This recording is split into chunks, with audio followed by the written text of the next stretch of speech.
ಗೃಹಲಕ್ಷ್ಮಿ ಯೋಜನೆಯ payment status check ಮಾಡುವಾಗ bill rejected and bill is delivered to your DDO ಅಂತ ಒಂದು ಮೆಸೇಜ್ ತೋರಿಸುತ್ತದೆ. ಇದರ ಪ್ರಾಬ್ಲಮ್ ಏನು ಮತ್ತು ಸೊಲ್ಯೂಷನ್ ಹೇಗೆ ಪಡೆದುಕೊಳ್ಳುವುದು ಎಂದು ನಾನು ನಿಮಗೆ ಸಂಪೂರ್ಣವಾಗಿ ಮಾಹಿತಿಯನ್ನು ನೀಡುತ್ತೇನೆ. ಸ್ನೇಹಿತರೆ, ಮತ್ತೊಂದು ಹೊಸ ವಿಷಯ, ರೇಷನ್ ಕಾರ್ಡ್ನಲ್ಲಿ ತಿದ್ದುಪಡಿ ಮಾಡಿರುವಂತಹ ಮನೆಯ ಯಜಮಾನಿಯ ಹೆಸರಾಗಲಿ ಇನ್ನುವರೆಗೂ ಯಾರೂ ಅರ್ಜಿಯನ್ನು ಸಲ್ಲಿಸಿಲ್ಲ ಅಂಥವರಿಗೆ ಅವಕಾಶ ಮಾಡಲಾಗಿದೆ. ಹೊಸದಾಗಿ ಗೃಹಲಕ್ಷ್ಮಿ ಯೋಜನೆಯ ಅರ್ಜಿಯನ್ನು ಸಲ್ಲಿಸಬಹುದು.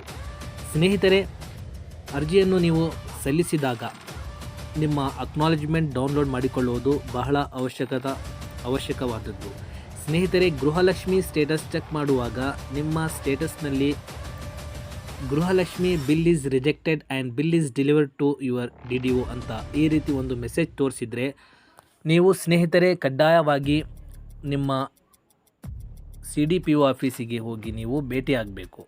ನಮ್ಮ ಈ ತಿಂಗಳಿನ ಬಿಲ್ ರಿಜೆಕ್ಟ್ ಆಗಿದೆ, ಕಾರಣ ಏನು, ನಮಗೆ ಬಿಲ್ ಬಂದಿಲ್ಲ. ಅಲ್ಲಿಗೆ ನೀವು ಭೇಟಿ ಮಾಡಿ ನೀವು ಗೃಹಲಕ್ಷ್ಮಿ ಯೋಜನೆಯ ರಿಜೆಕ್ಟ್ ಆಗಿರುವ ಬಿಲ್ಲನ್ನು ಸಮಸ್ಯೆಯನ್ನು ನೀವು ಬಗೆಹರಿಸಬಹುದು, ಪ್ರಾಬ್ಲಮನ್ನು ಸಾಲ್ವ್ ಮಾಡ್ಕೋಬಹುದು.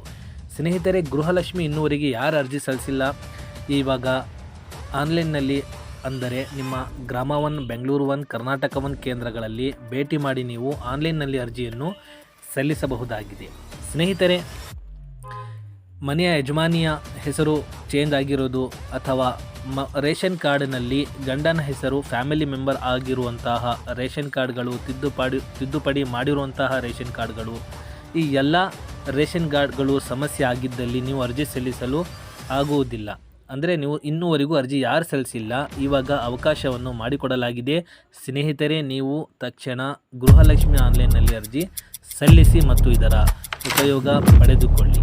ಸ್ನೇಹಿತರೆ, ಈ ಒಂದು ಮಾಹಿತಿ ನಿಮಗೆ ಇಷ್ಟವಾದರೆ ಸ್ನೇಹಿತರನ್ನು ಶೇರ್ ಮಾಡಿ ಹಾಗೂ ನಮ್ಮ ಚಾನಲನ್ನು ಸಬ್ಸ್ಕ್ರೈಬ್ ಮಾಡಿ. Thanks for watching.